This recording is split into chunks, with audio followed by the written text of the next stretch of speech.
In this quick video, I'm going to show you how you can unlink Fortnite from PS4. All you need to do is search for Epic Games. You can use a PC or your phone, Google search for Epic Games, click on the Epic Games store here and make sure you sign with the account which you want to unlink. So that's going to be your main account. After you have done so, you will click on your name in the top right corner and you want to go into account. Once you have clicked on account here, I'm going to give it some time to load. You want to navigate to the linked account sections from the left hand side, and here you will see PlayStation Network. The PlayStation Network is going to be both PS4 and PS5.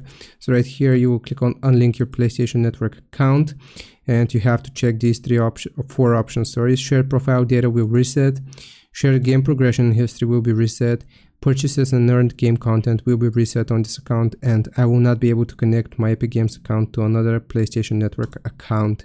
So if you agree to all of these, you will get the option to unlink. You will just click on unlink, and that is going to disconnect your PlayStation 4 account from Fortnite. I hope this helps. Leave a like and subscribe, and I'll see you next time.